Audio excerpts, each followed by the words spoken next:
Bonjour et bienvenue pour ce nouveau Labozoologie. Aujourd'hui, on va attaquer une femme fatale, enfin une femme, plutôt une démone fatale, parce qu'aujourd'hui on va parler de la chourelle. Alors, la chourelle est, comme je viens de dire, est une démone revenante. La chourelle se trouve dans beaucoup de pays d'Asie, principalement Inde, Bangladesh, le Pakistan, où elle est très populaire. En fait, elle fait partie des esprits des femmes revenantes d'entre les morts pour se venger des hommes. On la trouve également sous le nom de Shunrail, Shundale, Shundel, Shunrai, Kunrai ou Kuden. En fait, ce mythe trouve ses vraies origines en Perse. Les femmes qui mouraient pendant leur grossesse devenaient des Shunrail. La légende s'exporte ensuite, s'étendant également aux femmes qui décèdent durant l'accouchement. La raison de cette transformation vient qu'en fait en Inde, une femme enceinte est considérée comme impure jusqu'à 20 jours suivant l'accouchement. Ainsi, en cas de décès durant cette période, elle est considérée comme maudite. Dans le nord de l'Inde, une femme peut devenir Shunrail dans le cas d'un décès dans son lit. On trouve son pendant masculin que l'on nomme alors le Bhoot.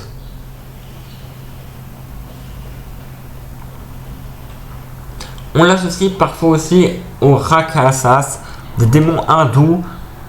On fait des Bakini, des esprits féminins au service de la déesse Kali, les histoires dans ces rites. Tout en finesse quoi. La chourelle est une femme hideuse ne portant aucun vêtement, parfois un visage porcin.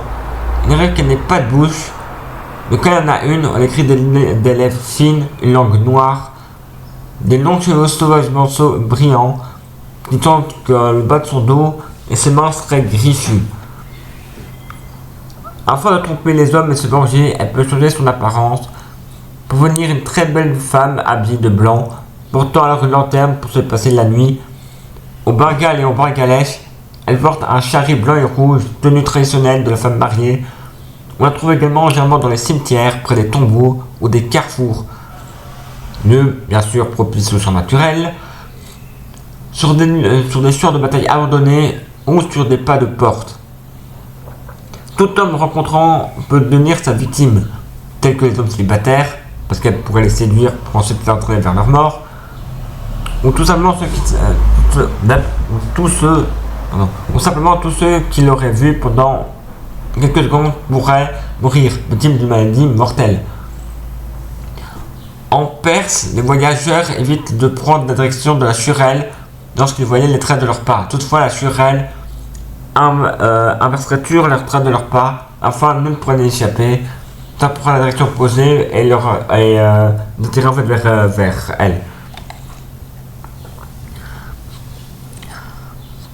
Par contre, là, on va rentrer dans un foutoir pas possible parce qu'en fait, les récits distinguent trois types de chourelles. Les sushi chourelles, les porchi chourelles et les tochi chourelles. Alors, les sushi sont les plus communes. Elles ont été victimes de mauvais soins dans leur famille et se vengent.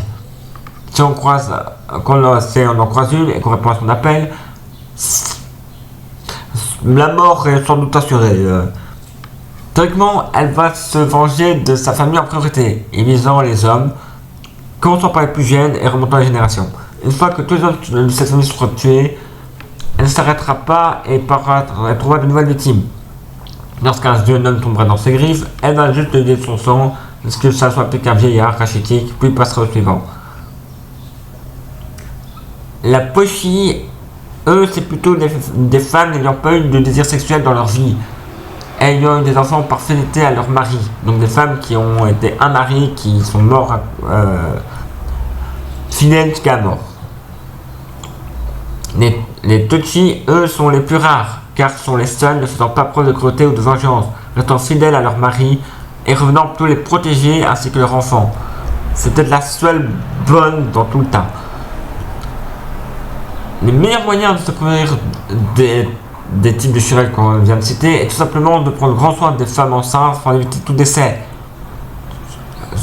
Durant les différents cycles de la femme, dès ses premiers, on récite diverses incantations pour la protéger. Dans le cas où il arriverait malheur, on commence par sortir son corps par une autre porte que la principale de la maison pour qu'elle ne la retrouve pas. Parfois on lui cloue les orteils et les doigts, on la lie avec des anneaux de fer.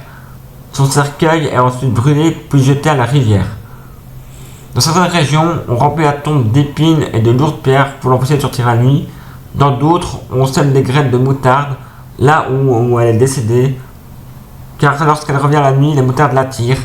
Le temps qu'elle ramasse les grains, le jour se lève, elle retournera donc où elle vient. On trouve ces mains dans Wood 41, The Hunted Sheep, dans les jeux vidéo, dans World of Warcraft et dans beaucoup de textes et de dessins des époques. Sur ce, ça façonne la mot. À très bientôt. Au revoir.